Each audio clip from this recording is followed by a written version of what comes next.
किया जाए जो चीन के दादागिरी से परेशान हैं। चीन को इस बैठक से तो बेचैन होना स्वाभाविक लगता है, पर पाकिस्तान को भी कम परेशानी नहीं हुई है। इसी परेशानी को दर्शाती पाकिस्तान की मीडिया में क्या चर्चा हो रही है, आइए सुनते हैं। इंडिया ने टैंक तक पहुंचा दिए हैं पहाड़ों के ऊपर और फौज बहुत बड़ी तादाद में वहां पहुंचा दी है और लद्दाख में एक जंग के लिए इंडिया भी तैयार है। चीन के सदर ने कभी भी ऐसा स्टेटमेंट नहीं दिया जिस तरह का स्टेटमेंट उन्होंने अब दिया है, क्योंकि हालात उस नहज पे पहुंच चुके हैं जहां से आगे जो है वो उनको ये स्टेटमेंट देना पड़ गया है। अब इस वक्त चीन के सदर ने जो बयान दिया वो बहुत इंपॉर्टेंट है। उन्होंने अपने फौजियों से कहा कि वो पूरी तरह से फोकस कर लें जंग के लिए और अपने आप को हर लिहाज से जंग के लिए तैयार रखें। दूसरी तरफ पाकिस्तान भी ये सोच रहा है कि अगर चीन और इंडिया में एक जंग होती है और फैसला कुन मरहला आता है तो पाकिस्तान कश्मीरी मुजाहिदीन का साथ देगा, और वो पाकिस्तान ने हमेशा से कहा कि हम उनके साथ हर लिहाज से खड़े हैं, कश्मीरी मुजाहिदीन के साथ। सदर शी जिनपिंग की चीनी फौज को जंग के लिए तैयार रहने की हदायत और इंडिया के साथ कशीदा हालात की वजह से उनको ये बयान देना पड़ा और इस बयान को इस वक्त बहुत अहम करार दिया जा रहा है। चीनी सदर ने फौज को पूरी तवज्जो और तवानाई के साथ जंग के लिए तैयार रहने की हदायत जारी की है। साउथ चाइना सी के अंदर चीन की बहुत बड़ी गुजरगाहें हैं।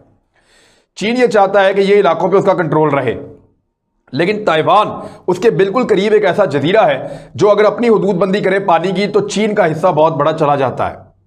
और इस सूरत हाल में अगर वो अमेरिका को इजाजत देता है, क्योंकि वो फिर ताइवान का पानी होगा, अगर वो कहता है अमेरिका को अपने बैरी बेड़े लेके यहां पे आ जाए तो वो चीन के लिए हमेशा एक खतरा मौजूद रहेगा। इंडिया आ सकता है वहां पे, ऑस्ट्रेलिया आ सकता है, कनाडा आ सकता है, यूरोप आ सकता है, अमेरिका आ सकता है, जापान। तो ये चीन के लिए खतरा रहेगा। दिफाई लिहाज से पानियों के अंदर साउथ चाइना सी में चीन के लिए ताइवान की बहुत बड़ी अहमियत है। चीन ने अमेरिका को खबरदार किया है कि अगर आपने ताइवान को हथियार फरोख्त किए तो इसके नतायज होंगे और फिर हमें इसके ऊपर फैसला करना पड़ेगा। अब इस मौका के ऊपर जब अमेरिका का इन्वॉय या उनका नुमाइंदा ताइवान में जाता है, ताइवान जो है वो राब्ते में रहता है अमेरिका के साथ। कांग्रेस में अमेरिका में ये बातचीत होती है कि ताइवान को असला फराम किया जाए, ताइवान को एक मजबूत किला बनाया जाए जहां पे अमेरिकन बैठे हों और उनके इत्तेहादी, और यहां से वो चीन के मफादात को जरब लगाएं और चीन को इस जगह पे कमजोर किया जाए। तो ये एक दिफाई हिकमत अमली है अमेरिका की, और ये अमेरिका का एक ट्रम्प कार्ड हो सकता है। चीन इस बात को समझता है और इस बात को समझते हुए उन्होंने कहा अपनी फौज को, चाइनीज सदर ने, कि चाको चौबंद रहे, पूरे खलूस के साथ और वफादारी के साथ आप जंग के लिए तैयार हैं। और चीन इसको सिर्फ इसलिए हासिल करना चाहता है, ये कोई आप ये ना समझे कि वो तौसीफ सिर्फ इसलिए कर रहा है कि जमीन का एक टुकड़ा चाहिए। वो इसलिए कर रहा है कि ये अगर पानियों के ऊपर से उसका कंट्रोल हट जाता है इस एरिया में तो ये उसकी एक बहुत बड़ी दिफाई कमजोरी हमेशा के लिए बन जाएगी। अगर ताइवान एक इंडिपेंडेंट यूनिट के तौर पे भी रहना चाहता है तो चीन को कोई एतराज नहीं, लेकिन वो जो उसके आसपास के पानी है उसके ऊपर चीन की हुक्मरानी होनी चाहिए चीन के मुताबिक, और वहां पे अमेरिकन को, यूरोपियंस को, ऑस्ट्रेलियंस को या चीन के जितने भी दुश्मन हैं उनको वहां पे अपने बहरी बेड़े और जंगी बहरी बेड़े खास तौर पे लाने की इजाजत नहीं होनी चाहिए। ये है चीन की सोच, वो मुस्तकबिल को देखकर फैसला कर रहे हैं। लेकिन इस वक्त जो ताइवान है वो उसकी एक कमजोरी बन सकता है। चीन को हर हाल में अपनी ये कमजोरी दूर करनी है, बिल्कुल वैसे ही जैसे लद्दाख में उसने चीन को इंडिया ने चैलेंज किया था, ऐसे ही अब उसको एक और बहुत बड़े महाज का सामना है, उसके लिए वो मशकें अपनी कर रहे हैं। यहाँ पे बहुत ज्यादा हसास है चीन, इसके नतीजे में खुदा न खास्ता एक जंग भी हो सकती है। करता हूं, लेकिन इलेक्शन से 4-5 रोज पहले हिंदुस्तान टाइम्स की खबर दे रहा है कि Mike Pompeo expected to travel to India for 2+2 dialogue this month. अच्छा, और इसी को फिर टाइम्स ऑफ इंडिया कह रहा है कि पॉम्पियो एंड एस्पर, अब मार्क एस्पर उनके सेक्रेटरी डिफेंस हैं और पॉम्पियो उनके सेक्रेटरी स्टेट हैं, यानी उनके सेक्रेटरी स्टेट और सेक्रेटरी डिफेंस ये दोनों शख्सियात जो हैं ये 26 और 27 तारीख को भारत आ रहे हैं। अब मुझे बताएं कि क्या भारत आने की तुक है जब इलेक्शन से एक हफ्ता पहले, लेकिन वो आ रहे हैं। अच्छा, और वो आ रहे हैं, एजेंडा मैं बता दूं, एजेंडा जो है ना ये एक पागलों वाला एजेंडा है। और ये बात कर रहे हैं हिंदुस्तान टाइम्स की, इंडिया यूएस 2+2 ऑन 26-27 को ये जियो स्पेटियल पैक्ट बीका।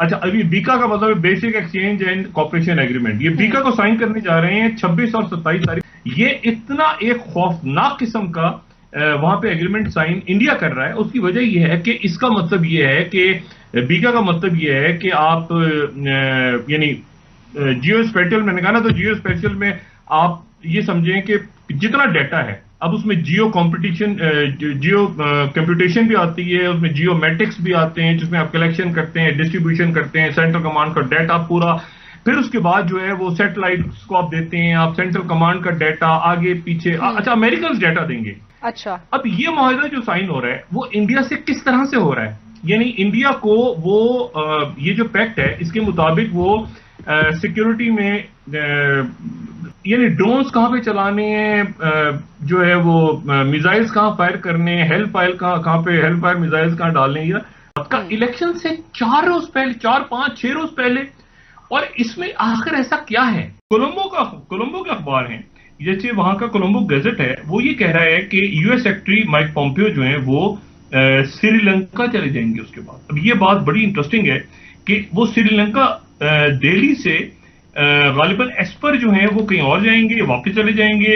अब ये इलेक्शन से 4-5 दिन पहले, 6 दिन पहले पॉम्पियो श्रीलंका जा रहे थे। इस पूरा खित्ता जो है, ये मैं बता रहा हूं, ये बार बार कह के थक गया हूं कि इस खित्ते के अंदर एक बहुत बड़ी जंग पनप रही है, मजीद बड़ी। अच्छा, श्रीलंका गार्डियन जो है वो खबर दे रहा है कि पॉम्पियोज आई ऑन श्रीलंका। अच्छा, श्रीलंका जा रहे हैं, ये बहुत इंटरेस्टिंग बात है कि वो इंडिया के बाद श्रीलंका जाएंगे पॉम्पियो।